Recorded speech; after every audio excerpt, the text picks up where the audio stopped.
السلام عليكم ورحمة الله وبركاته. هلا والله شباب، شلونكم؟ إن شاء الله زينين.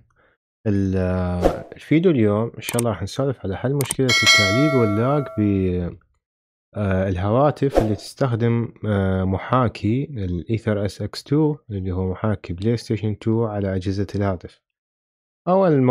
أول شي نسويه طبعا ندخل على أي لعبة إذا عندك عمود، يعني يكون شرح مبسط أكثر. غالبا تكون هي مشكلة يعني تنتج عن إنه موبايلك مواصفاته قليلة، والألعاب أكو بيه ألعاب ثقيلة مثل هذه اللعبة هسه أنا قاعد أدخلها.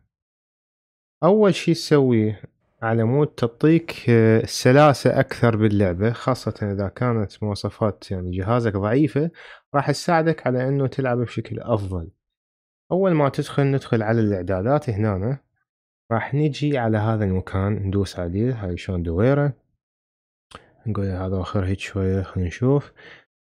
هذه الإعدادات كلها لازم نضبطها. أول ما تبدي تشوف هذا العام مثل ما أنا قاعد العفو قاعد شوفون نسوي نفسه الإعدادات، يعني مو الشي المهم كلش.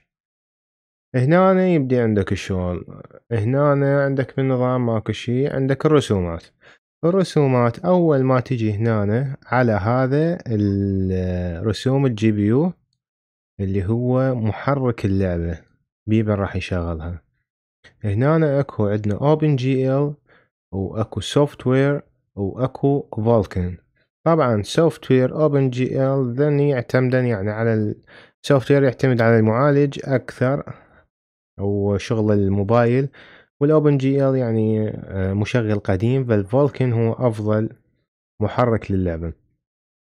هنا عندك الدقة كل ما راح تزيدها، كل ما زادت الدقة عندك راح تثقل عندك اللعبة وراح تعلق أكثر، فلذلك خليها على الدقة الأصلية أو X1 إذا موجود عندك. يعني هنا فلترة الصورة، عندك فلترة الصورة، أنا هنا شو مسوي؟ ثنائي الخط.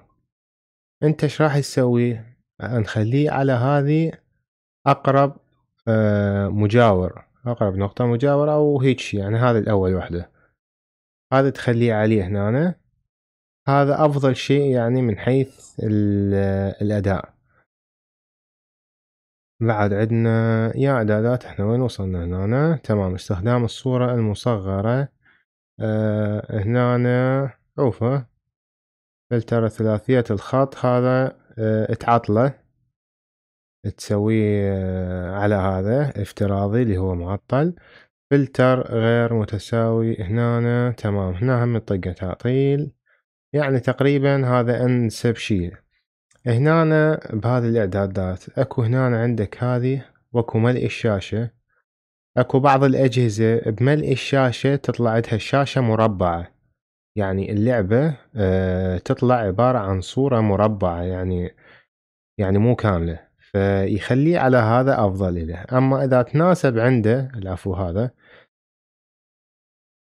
أما إذا تناسب عنده عادي على كامل الشاشة يخليه على ملء الشاشة ويلعب طبيعي. عندك باقي الإعدادات مو ذيك، يعني الإعدادات الجدا ضرورية. عندك هذا لازم يتعطل، هذا للشغلة، وهذا هم يندير بالك الشغلة بقي معطل لأن يأثر على الأداء بشكل كبير. عندك حجم قائمة انتظار، هنا تقدر تتركها وتقدر تخليها على الصفر، يعني مو ذاك الشغل الكبير راح يفرق عندك. تمام، نشوف بقية الإعدادات. عندنا هنا بقية الإعدادات خلصنا، ما بقى عندنا شي. هنا الصوت، عندك صوت المحاكي. تبقى عندك هنا بطاقة الذاكرة اللي هي الميموري. قائمة ألعاب، بايوس، غيره متقدم.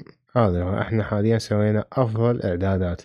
طبعا ما أعرف، أنا جهازي النوت ريدمي نوت 12 برو، فهذا الأداء راح يكون عندكم هسه هيك إن شاء الله. لأن حاليا يعني أنا رغم إنه الإعدادات قللتها، بس حاليا يمكن نصف يعني مواصفات الجهاز ما مستخدمها. إن شاء الله هذا الشرح يفيدكم، أو أي سؤال عندكم أو أي استفسار اكتبوا لي إياه بالتعليقات وإن شاء الله إن شاء الله أجاوب عليه بتعليق أو أسوي عنه شرح فيديو. ولا تنسونا باللايك سبسكرايب، ونقول لكم انتظرونا فيديو جديد. في أمان الله.